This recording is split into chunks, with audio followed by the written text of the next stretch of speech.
Welcome back. Now, between August the 29th and 30th of course, this year, I think about 1,000 young Nigerians are going to be gathering in Abuja, to discuss leadership. And I have here with me Linus Okorie, founder of GOTNI, to talk about what that is about and what's, why you're here. Thanks for being here today, sir. Nice to see you, my brother. Tell us a little about what you're planning for in Abuja.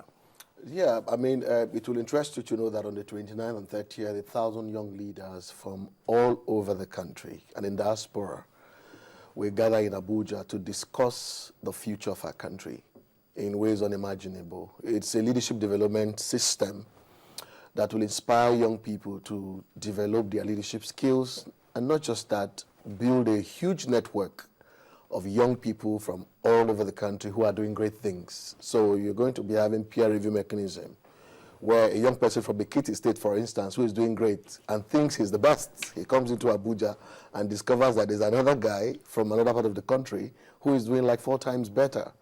At the end of the day, it will inspire them, to be able to think Nigeria and act Nigeria. It will interest you to know that the African Head of States meeting that had just taken place in Washington, that is mobilized, U.S. African Summit, mobilized by Obama. In that meeting, I was present in that meeting, and I had the opportunity to understand the reason why Obama hosted that meeting and the yearly meetings as well.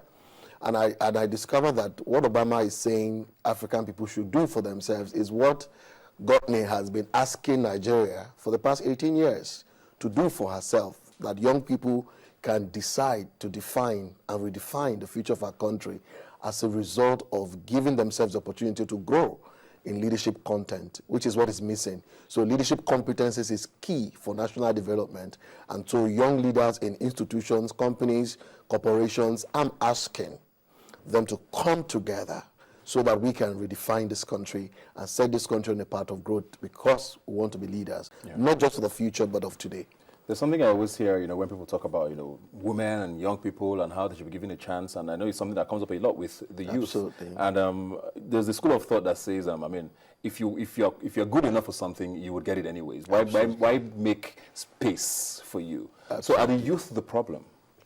Yeah, my own context is that nobody is going to give you any space anywhere. Exactly. Nobody's going to say to you, please come and get a place. Nations that have made progress, young people decided by choice, on their own accord, to develop themselves, each person finding a field or a path to deepen in, to become a best in that field. In the process of doing that, doing what you know how to do best, society recognizes you. I mean, that's how it is all over the world. So nobody is going to say, oh, government, give us policy to ensure that we come. I'm saying that every young person who is good technically must also be good in the leadership capital content. That's his attitude that drives this other, content. Otherwise, you see young people who assume they have succeeded. Maybe they become celebrities and stars over time, and so they think they have succeeded already. So, and they don't spend time to develop their leadership skills, which is critical, on how to manage themselves, manage other people around them, how to relate well with other people, and also how to contribute to Nigeria. Yeah. And at the end of the day, after a while, they disappear from the scene. Nobody sees them again.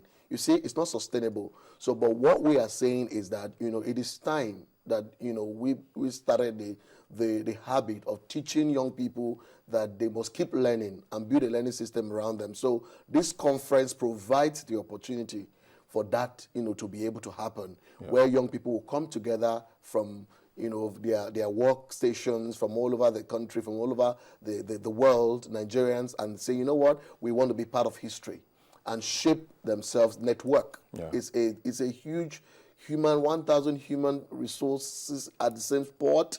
Yeah. The quality of network is amazing. Yeah. You mentioned history there, and I just want to take you back a bit now, because I was in conversation with an older cousin of mine once, and we're talking about the fact that in the 60s and 70s, a good number of our leaders were in their 20s and their 30s. Absolutely. And why has that changed now? And he made a very interesting comment saying that that's probably why we are where we are now, because they probably didn't do as well as they should have done if they were older or more experienced. Mm-hmm. So what should you be looking out for, young or old, in a good leader? We're talking about leadership. What we are talking about in this country right now is a system where we can build good leaders and leaders for good. In fact, Professor John Adair the first professor of leadership in the world. I mean, when I invited him to come to Nigeria last year's Emerging Leaders Conference, and when he came in here, he said to me, Linus, the greatest need for Nigeria is to groom good leaders. So how do you find and leaders for good?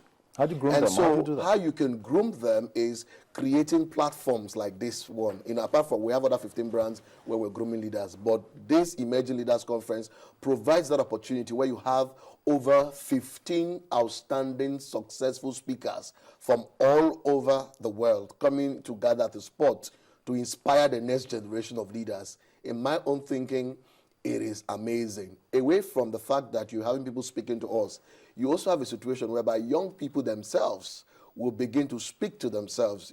That network alone, where they share knowledge. This is where I am. This is what I'm doing and all of that. It's a huge resources, as the case may be. And you never know, that's how partnerships are formed. That's why collaborations are formed. You never know who you're going to meet in that conference that you can become future partners to be able to build businesses or systems, at the same time. But what we're saying is that we want 1,000 young people who love this country, despite of our challenges, who believe that Nigeria can still make a difference. Nigeria can still count. And these are the people who are still going to shape the country in the future.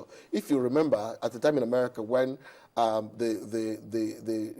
Jefferson and his friends, about 55 of them, held a meeting for, the constitutional meeting for America, what happened is that all of those people who were in that meeting, in the future, of America, they became leaders, some of them became presidents and all kinds of things, but all of them counted. Yes. So until we left, we said to leave our comfort zones, you know what I mean, and begin to stretch to learn.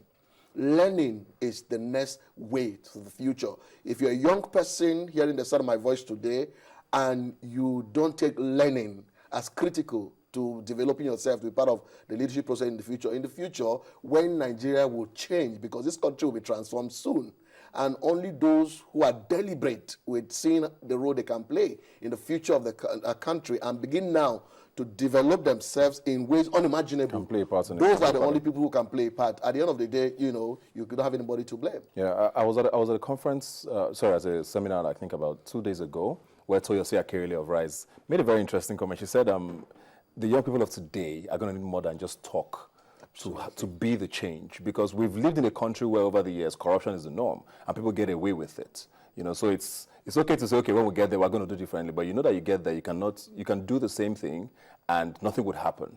So again, my question is, when you talk to young people today, do you get a sense that there's hope, for the future amongst them? Do you get a sense that, okay, they actually want to be the change, or is it just all rhetoric? My brother, at the age of 21, I started GOTNI in the university. Between now, I'm roughly going, 40. You know what I mean? Roughly. Not roughly 40, absolutely. 19 years after, really, yes.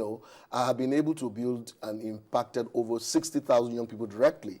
And I have seen young people grow, that it works. I've seen young people who came with nothing, no ideas, but after a while I saw them grow and then they're making a difference in all of that. I see hope for this country because the kinds of young people that I've seen in my network and other young people who are also in your network, you know what I mean? And I'm sure so many other networks, there are young people working day and night in this country that I'm proud of, who are developing themselves. Nobody is even seeing them. They are working so hard day and night developing themselves because you are inspiring them. Some other colleagues of mine fell at them. They're all inspiring young people all over this country. There's going to be a time in this country when there's going to be a synergy of these kinds of growth that has happened over time. And then these are the young people that will save the face of this country and that will make Nigeria work. So the responsibility of every Nigerian who wants to make a difference right now is to start now, today, to stretch his mind beyond limit, to develop himself so that in the next future, he will be the one that will make decisions for this country.